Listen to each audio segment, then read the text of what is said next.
E agora, a prometida lei fundamental da dinâmica da rotação. Nós vamos tentar estabelecer uma lei parecida a esta aqui, agora, para o momento angular de um sistema de partículas.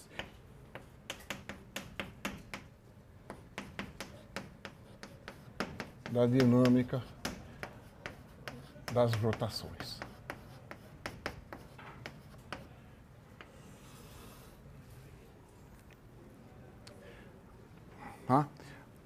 Você se lembra que lá na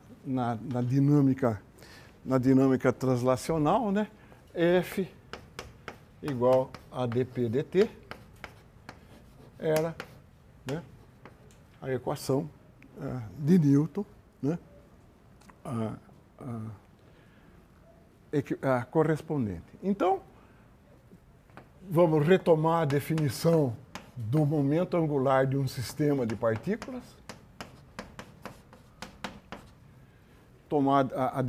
Retomar a definição desse sistema e fazer a derivada disso em relação ao tempo.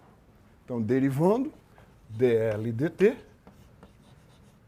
é somatório em I, né, de d dt, de RI vetor PI, que eu posso escrever como somatório em I de DRI dt vetor PI mais RI vetor dPI dt. dr dt vetor P mais R vetor dPI dt.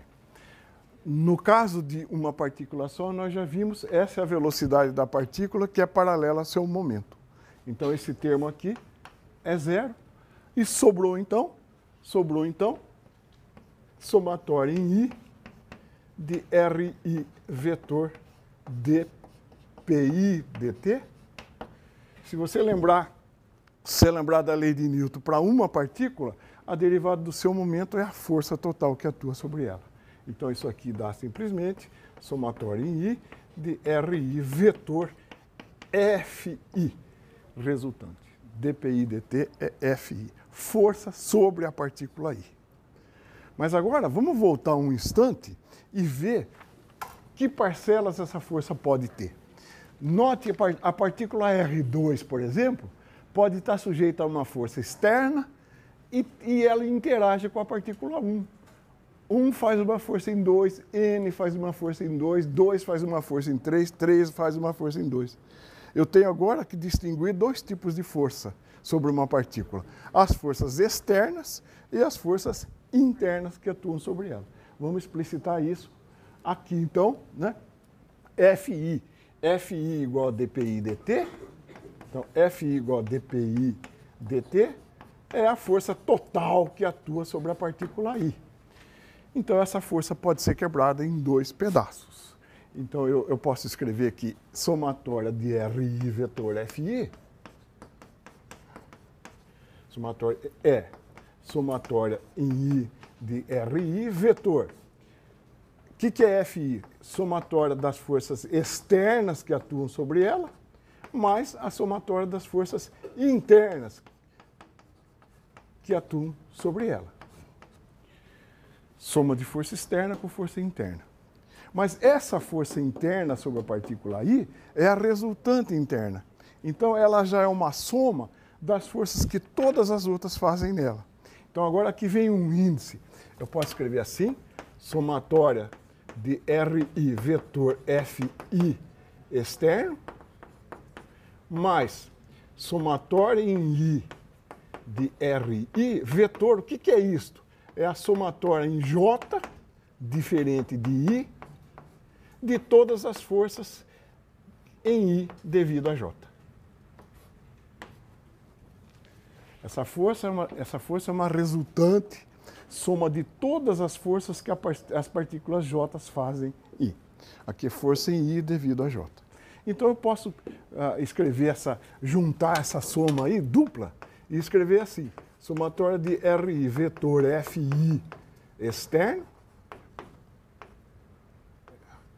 mais somatória em I da somatória em J diferente de I, estou puxando a soma de RI vetor FIJ.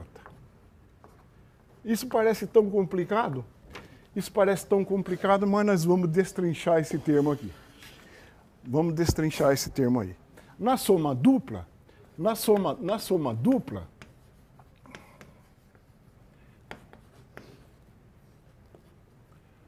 aparecem pares do tipo. Nessa soma aparecem pares do tipo RI vetor FIJ mais RJ vetor FJI. Agora vamos atentar para um detalhe. Eu vou pegar o par IJ e prestar atenção nele aqui. Aqui está o vetor RI, aqui está o vetor RJ. Que vetor é esse? Esse é o vetor que somado com RI dá... Esse é o vetor que somado com RI dá RJ. Então, esse vetor aqui é RI menos RJ menos RI. RI mais RJ menos RI dá RJ. Legal? Esse vetor é o vetor RJ menos RI. Agora, sobre o par IJ, atuam forças, cada uma faz uma força na outra. Vamos explicitar essas forças ali? Então, aqui está, na nossa nomenclatura, a força em I devido a J, força em I devido a J, e aqui está a força em J devido a I. Como são essas duas forças? Como são as forças FJ e FJI? Elas são, pela terceira lei de Newton, opostas. Então, né, FJ é menos FJI pela terceira lei de Newton. Então, esse par fica do tipo RI menos RJ, né, vetor uma delas, FIJ. Esse par fica assim, certo? FJI é menos FIJ é menos FJI, eu troquei o sinal, então fica RI menos RJ, vetor FJI. Agora, olha para essa figura, RI menos RJ é um vetor paralelo a FJ. Então, esse produto escalar dá quanto? Vetorial, perdão. Esse produto vetorial dá 0.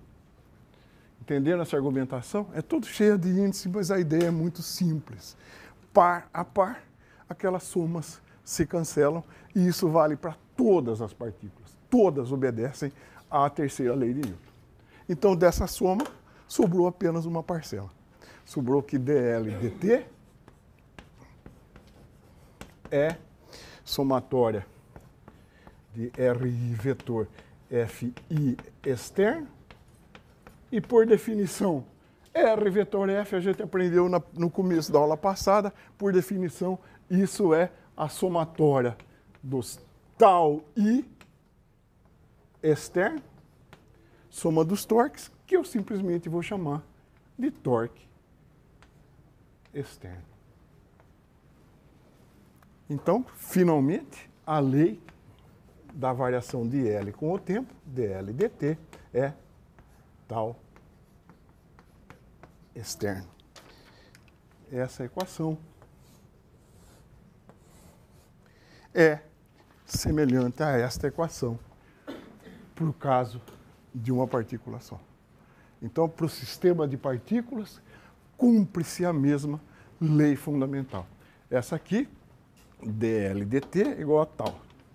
Né? Você se lembra que uma expressão parecida na dinâmica de translação é que para um sistema de partículas, a resultante das forças externas era a variação temporal do momento linear. Né? Então, a F é a comadre do tau, o momento linear é compadre do momento angular. Então, cumpre-se uma lei idêntica à que se cumpriu no caso de dinâmica de translação. Acompanharam isso? E agora a conclusão é óbvia. Se não houver torque externo sobre um sistema de partículas, o seu momento angular vai se conservar. Então, a conservação de L para o sistema, se não houver torque externo atuando sobre o sistema, então o momento angular L é uma constante. A aula é cheia de formalismo, mas o conceito a que a gente quer chegar é fácil de ser recordado por estreita analogia, ou com o caso de uma partícula só, ou com o caso de dinâmica translacional.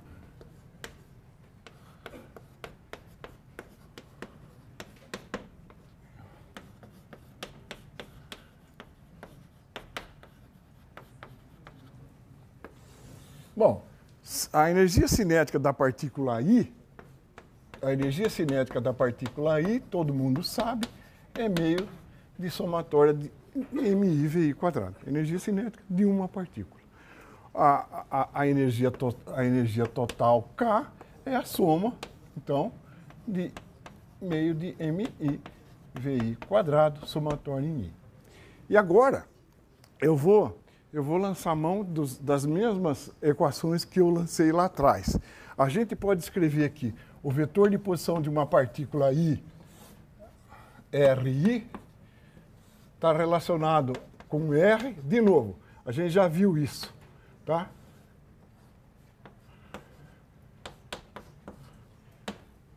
A gente já viu isso, que o vetor de posição RI é R'I mais R. A gente já viu que a somatória de MI R'I igual a zero, que a somatória de MI V'I igual a zero. Aqui está a localização do centro de massa no seu próprio referencial, proporcional a M, né? E aqui o momento total no centro de massa, também proporcional a M. A gente acabou de ver isso em passagem anterior. Então, nós podemos escrever essa expressão em termos dessas grandezas aqui. Isso aqui está entendido? Quer que eu repita a história da linha? Linha, o que é somatória de MI, R'I sobre M? O que é isso? Isso aqui é a velocidade do centro de massa no próprio referencial. Linha é a coordenada em relação ao centro de massa. Então, isso é, obviamente, zero. Se isso é verdade para MI/RI, é verdade para MI/V'I. Aqui de novo está a observação de que P no RCM é zero. Essa equação quer dizer isso.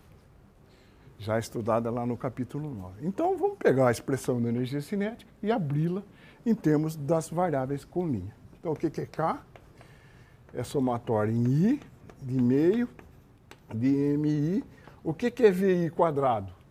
VI quadrado, eu não escrevi aqui, mas VI, se eu derivar essa equação, VI é V'I mais VCM. Tá? Então,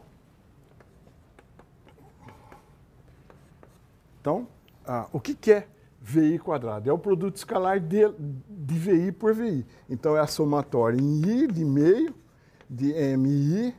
O que é VI? V'I mais VCM, escalar V'I mais VCM. Aqui está VI, aqui está VI. VI escalar VI dá VI quadrado. Eu simplesmente substituí VI por sua relação daqui de cima. E agora a gente abre essa soma termo a termo. Vai dar somatória em I de meio de MI. Esse termo com esse. Esse termo com esse. Somatória de MI V'I quadrado. Certo? somatório de MI. Esse termo com esse já foi. Esse termo com esse, vou deixar para daqui a pouco.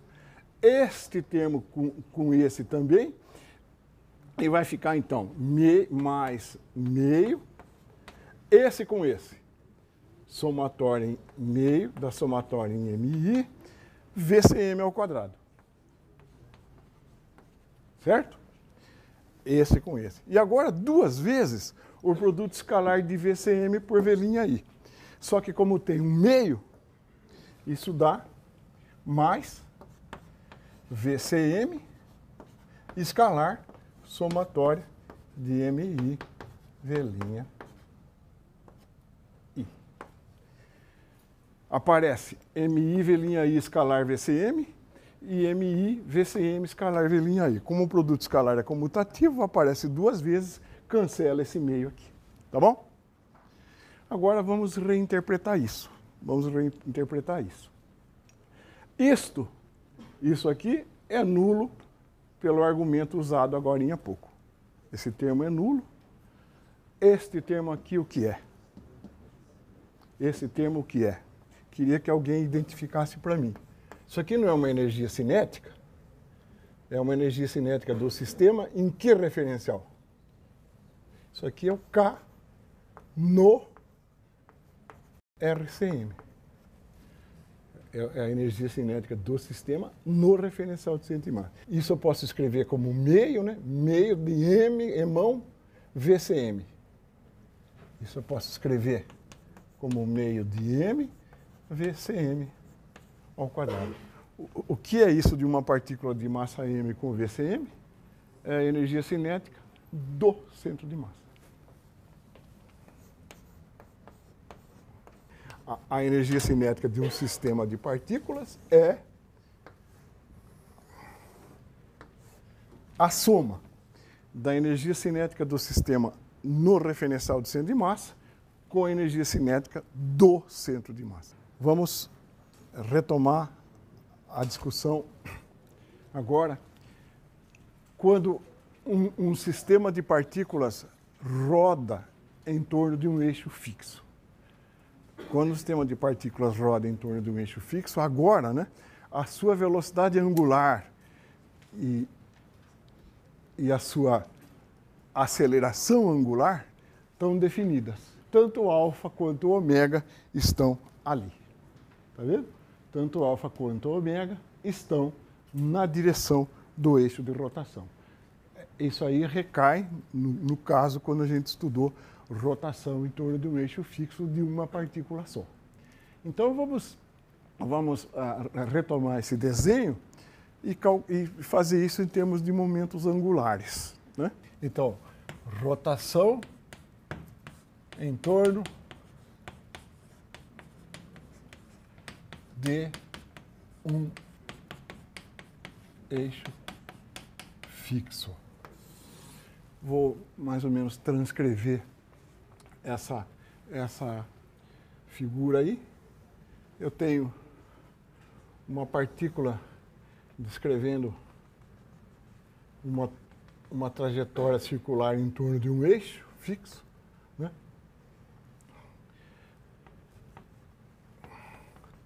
Aqui está o eixo Z. Então aqui está o vetor de posição no eixo Z da partícula. Aqui está o ponto O. Aqui o vetor R' da partícula. E, finalmente, o vetor que é o vetor radial aqui em cima, que eu vou escrever como ρi.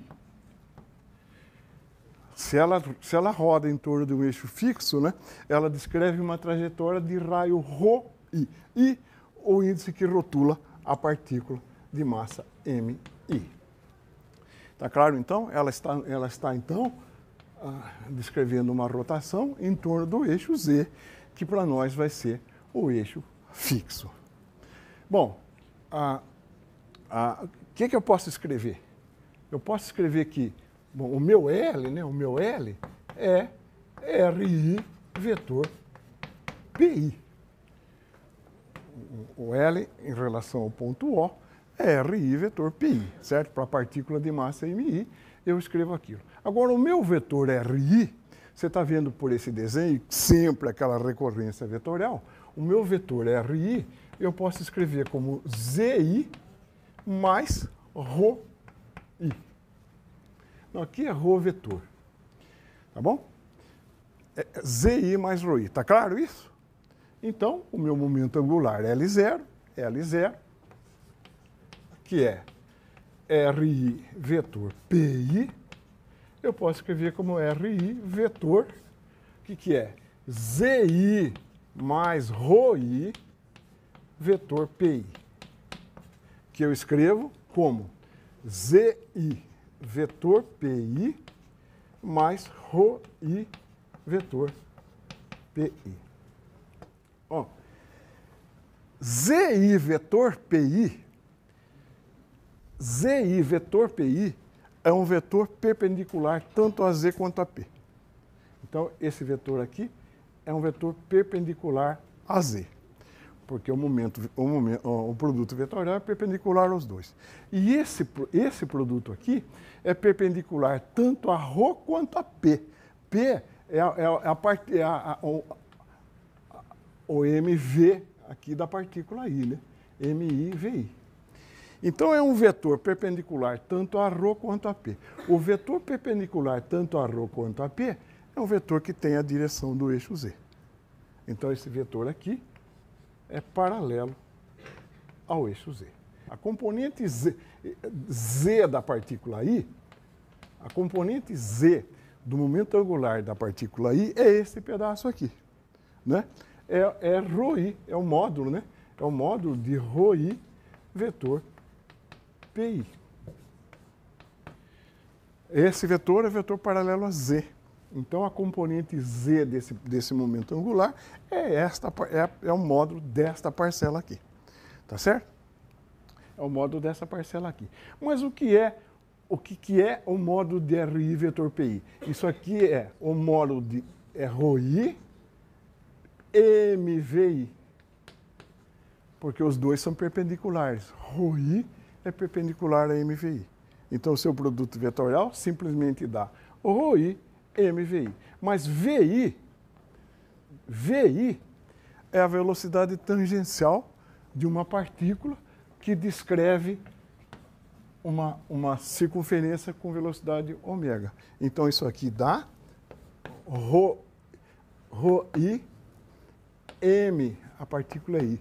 ρI, MI, ômega, ρI. Ômega vezes ρ é a velocidade tangencial da partícula VI. Então, isso aqui dá, simplesmente, MI, ρI quadrado, ômega. Então, a componente LI de Z, né, é MI, ρI quadrado, ômega. E, se eu tomar a derivada dL e Z dt, isso dá D dt, né, do módulo de ρI vetor PI, isso dá dρ vetor P dá zero, dρi dt vetor PI dá zero, isso dá PI, isso dá ρI vetor dPi dt, isso é ρI, isso é R vetor F, isso aqui simplesmente é a componente Z do torque sobre a partícula. Então, também dL e Z dt é tal I na direção Z. E voltando aqui em cima, o momento angular total, então, LZ, é a somatória dos momentos LI e Z. Somatória dos momentos LI e Z, que dá somatória, por essa expressão aqui, somatória de MI ρI quadrado ômega. Somatória de MI ρI quadrado ômega. Quem reconhece isso? Quem reconhece o que é o produto da massa pelo quadrado da distância ao eixo agora? Isso é o momento de inércia da partícula em relação ao eixo fixo de rotação. Esse torque agora é tomado em relação ao eixo de rotação. Esse momento de inércia em relação ao eixo de rotação. Então eu posso escrever que a componente Z do momento angular é I vezes ômega.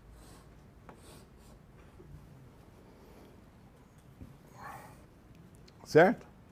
Componente Z do momento angular é I vezes ômega. Se eu derivar dLz dt,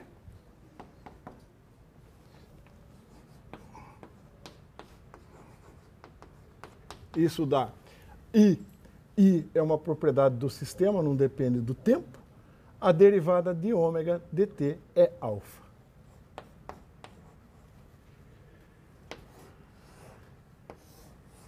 Então, dessa relação, você reconhece que L é parecido ao P, né? Comparar isso com a expressão P igual a mv, né? L é P, I é M, ômega é V. Então, a gente chegou à seguinte importante relação.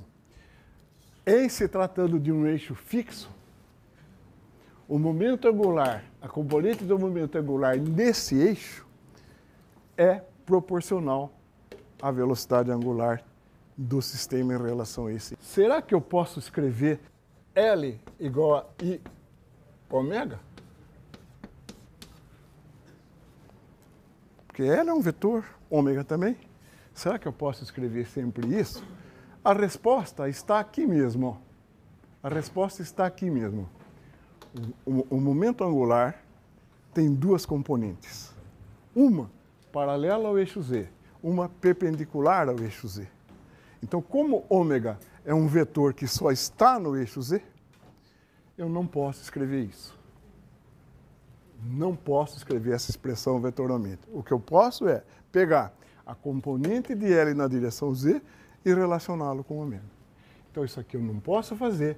O que eu posso fazer é relacionar a componente dele com ômega. Agora, a componente dele com ômega não depende do ponto que você escolhe.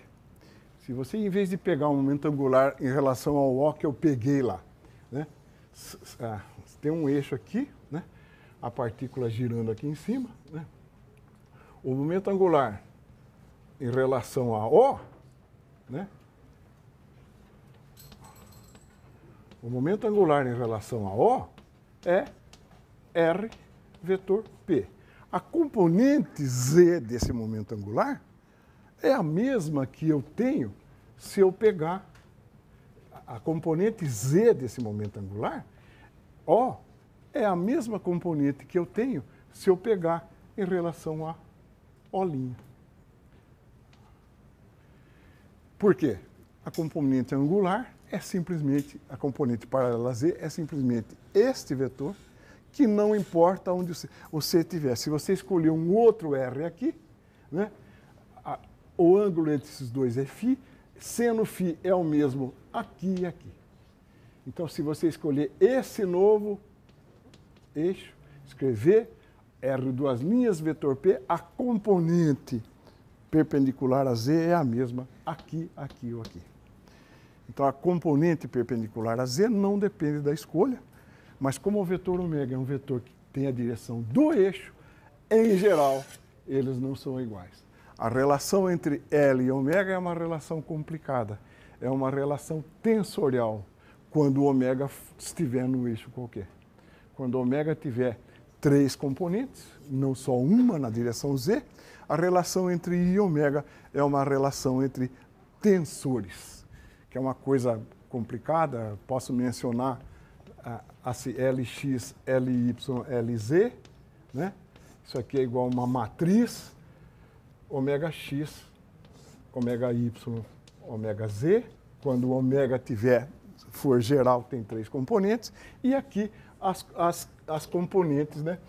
I, x, x, I, x, y, I, x, z. e YX, e YY, e YZ, e ZX, e ZY, e ZZ. Para achar a componente, então a componente X, a componente X do momento angular, pode depender da componente Y da velocidade, num caso geral. Isso só não acontece quando o ômega tiver uma direção fixa, o eixo Z. Isso aqui, para quem for fazer um curso mais avançado de mecânica, vai entender o que são esses tensores. Certo? É só uma mostração de que isso não é sempre possível. E, finalmente, aquela tabelinha de equivalências que eu acho extremamente útil para que a gente recorde as nossas expressões, né? Em azul, o que acontece com a rotação em torno de um eixo fixo. Em vermelho, o que acontece com o movimento de translação. A energia cinética de rotação, vista na aula passada, a energia cinética de translação, a soma dos torques nulo no equilíbrio em rotação, a soma de força nula em equilíbrio em translação. A segunda lei de Newton para a rotação, vista na aula passada, a segunda lei de Newton para a translação. A lei fundamental, escrita de outra forma que a gente viu hoje, a dL dt, a soma dos torques, a equação de Newton para um sistema de partículas, a relação entre L e ômega, entre P e MV. Note que aqui não foi colocada uma flecha em cima de L nem de ômega. A conservação do momento angular quando o torque externo for nulo, L igual a LF, P igual a PF. Tal ômega é semelhante a FV quando estiver falando de potência. Acho que não é difícil memorizar essa tabelinha e ela é extremamente útil nos casos que a gente estiver aplicando. Para terminar a aula, vamos fazer uma aplicação simplesinha de conservação de momento angular baseada nisso aqui, né?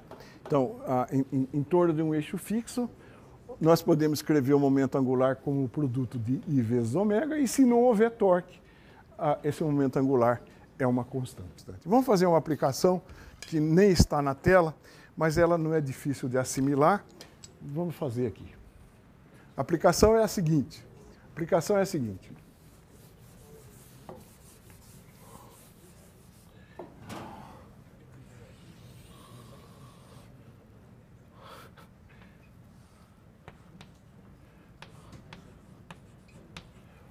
Uma baratinha está na borda de um disco de raio R, uma baratinha de massa M está na borda de um disco de massa E-, sendo que a massa do disco é 4 vezes a massa da barata. Então, uma baratinha de massa M gira juntamente com um disco a uma velocidade inicial ω0.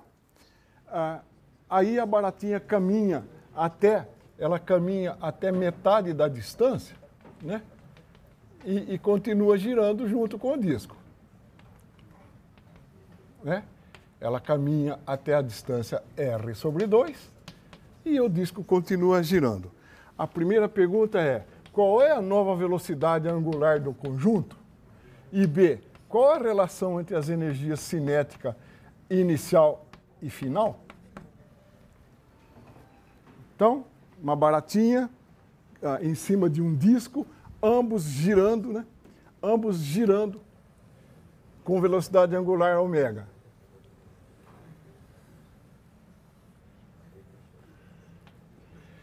A barata caminha radialmente e para na posição r/2. Nós vamos perguntar qual a nova velocidade angular do conjunto, barata, massa, e qual a relação entre as energias cinéticas. Essa situação se enquadra perfeitamente na condição de rotação em torno de um eixo fixo. Então, nós vamos poder escrever que L igual a Iω, Z é o eixo de rotação. Eu posso simplesmente omitir agora a componente, porque eu só tenho um momento angular nessa direção. L igual a Iω, e isso aqui é uma constante, já que não há torque externo sobre o sistema. Sobre o sistema barata disco, não atua torque externo nenhum, então o momento angular é uma constante antes ou depois da baratinha ter caminhado. Então, momento angular inicial. Momento angular inicial é I do sistema, né, vezes ômega zero. O que é isso? O que é I do sistema? Momento de inércia do disco. Quanto é o momento de inércia de um disco de massa m raio R? Meio de mr ao quadrado. Meio de mr ao quadrado, mais momento de inércia da baratinha em relação ao eixo. mr ao quadrado. Ômega zero. Esse é o momento angular inicial. Certo? Momento de inércia do sistema, disco mais barata, vezes ômega zero. Momento angular final do sistema é o IF, ômega zero, ômega zero, e F, ômega F. Momento de inércia final, o disco continua, meio de mr ao quadrado. A baratinha diminuiu sua distância pela metade, então é mr ao quadrado sobre 4 ômega F. Como LI é igual a LF porque tem conservação, eu tenho que ômega F sobre ômega zero vale.